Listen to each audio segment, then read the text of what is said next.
प्रकरण 3 धडा 2 अर्थसाक्षरता कशासाठी. माझा जिवलग मित्र माईक यानं 1990 मध्ये त्याच्या डॅडच्या साम्राज्याची सूत्र आपल्या हाती घेतली. आज तो त्यांच्यापेक्षा जास्त चांगल्या पद्धतीनं आपला व्यवसाय पुढे नेतो आहे. आम्ही वर्षातून अनेकदा गोल्फ खेळण्यासाठी भेटतो. तो आणि त्याची पत्नी किती श्रीमंत आहेत याची कल्पनाही करता येणार नाही. श्रीमंत डॅडचं साम्राज्य अगदी योग्य हाती आहे. त्याच्या डॅडनं आम्हाला ज्या प्रकारे तयार केलं तसंच तो त्याच्या मुलाला तयार करतो आहे. मी वयाच्या 47व्या वर्षी म्हणजे 1994 मध्ये निवृत्ती घेतली. माझी पत्नी किम तेव्हा 37 वर्षाची होती. निवृत्तीचा अर्थ काम न करणं असा होत नाही. आधी न समजणाऱ्या अघटित गोष्टींचा अडसर नसेल तर आपण काम करत असो वा नसो, चलनवाढीच्या दराच्या पुढेच राहणारी आपली संपत्ती आपोआप वाढत राहणं अशी आमची निवृत्तीविषयीची व्याख्या आहे. मला वाटतं याचाच अर्थ स्वातंत्र्य. आपली मालमत्ता इतकी विशाल हवी की ती आपोआपच वाढावी. हे झाड वाढवण्यासारखं आहे. अनेक वर्ष तुम्ही त्याला पाणी घालत राहता आणि एके दिवशी त्याला तुमची गरज भासत नाही. त्याची मुळं खूप खोलवर गेलेली असतात. नंतर ते झाडच तुम्हाला सावली देतं. माईकनं त्याचं साम्राज्य चालवण्याचा आणि मी निवृत्त होण्याचा निर्णय घेतला.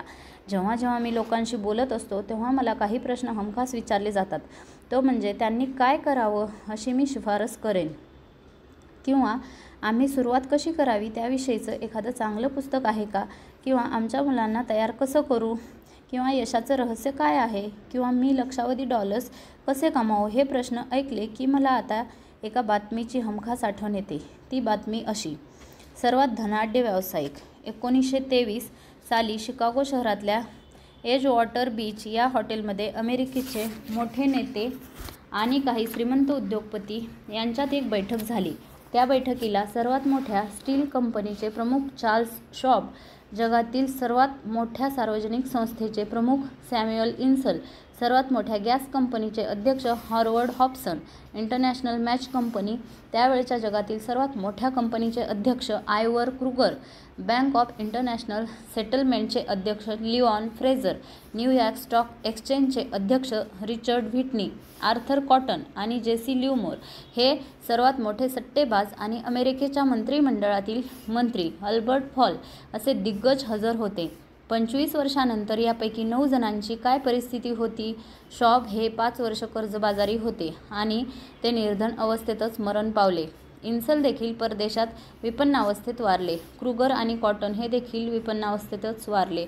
हॉब्सन यांना वेड लागलं. फ्रेझर आणि लिव्हमोर यांनी आत्महत्या केली. या लोकांचं असं का झालं असावं हे कुणालाही सांगता येणं अवघड आहे. या बैठकीचं साल होतं 1923. शेअर बाजार कोसळून महामंदी आली.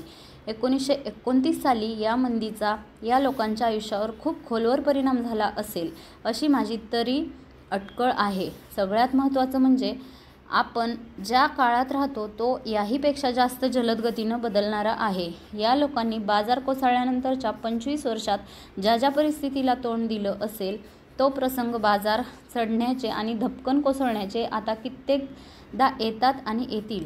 मला चिंता वाटते ती याची की आजकाल अनेकांनी त्यांच्या सर्वात मोठ्या संपत्तीला, शिक्षणाला केंद्रस्थानी आणण्याऐवजी पैशाला आणलं आहे. माणसं अधिक लवचिक असतील, त्यांची मनं मोकळी असतील, त्यांची शिकण्याची तयारी असेल तर ती अधिकाधिक श्रीमंत होत जातील. याउलट पैसाच आपले सारे प्रश्न सोडवेल असा ते विचार करत असतील तर त्यांचा पुढील काळ कठीणच असेल. आपली बुद्धी आणि हुशारीच प्रश्न सोडवते आणि पैशाची निर्मिती करते. आर्थिक साक्षरता नसेल तर असलेला पैसा तेवढ्याच वेगात संपून जातो. आपल्याला आयुष्यभरात किती पैसा मिळाला यापेक्षा आपण तो किती साठवला आणि वाढवला याला जास्त महत्त्व आहे. हेच अनेकांना माहीत नाही. आपण गरिबांनी मोठमोठ्या लॉटरी जिंकल्याच्या बातम्या वाचतो. काय होतं त्यानंतर? त्यांना लक्षावधी डॉलर्स मिळतात. ते झटक्यात श्रीमंत होतात आणि त्याच वेगानं पुन्हा पहिल्या ठिकाणी येऊन पोहोचतात. व्यावसायिक ॲथलीटच्या कथाही आपल्या कानावर येतात. वयाच्या 23-24व्या वर्षी ते लक्षावधी डॉलर्स कमावतात आणि 34व्या वर्षी बेघर असतात. एखाद्या पुलाखाली झोपत असतात. हे लिहित असतानाच आजचं वर्तमानपत्र माझ्यासमोर आहे. त्यात एक तरुण बास्केटबॉल खेळाडूची कथा आहे. वर्षभरापूर्वीच तो लखपती होता आणि आज तो गाड्या धुण्याच्या केंद्रावर गाडी धुण्याचीच नोकरी करतो आहे. मित्र, वकील आणि अकाउंटंटनं आपल्याला लुटलं असं त्याचं म्हणणं आहे. तो फक्त 29 वर्षाचा आहे. त्या गाड्या धुण्याच्या केंद्रावरून त्याला आता काढून टाकण्यात आलं आहे. याचं कारण त्यानं बोटातील अंगठी काढण्यास नकार दिला. ती अंगठी त्याला सर्वोत्कृष्ट खेळाडूची अंगठी मिळाली होती. आपल्याकडे आता फक्त तीच शिल्लक राहिली आहे आणि तीच काढली तर आपण कोलमडून पडू, असं त्याचं म्हणणं. नोकरीवरून काढून टाकल्याबद्दल तो भेदभावाबद्दल न्यायालयात दावा करणार आहे. या सगळ्या गडबडीमुळेच त्याची बातमी वर्तमानपत्रापर्यंत पोहोचली आणि त्याच्याकडून वाचकांपर्यंत.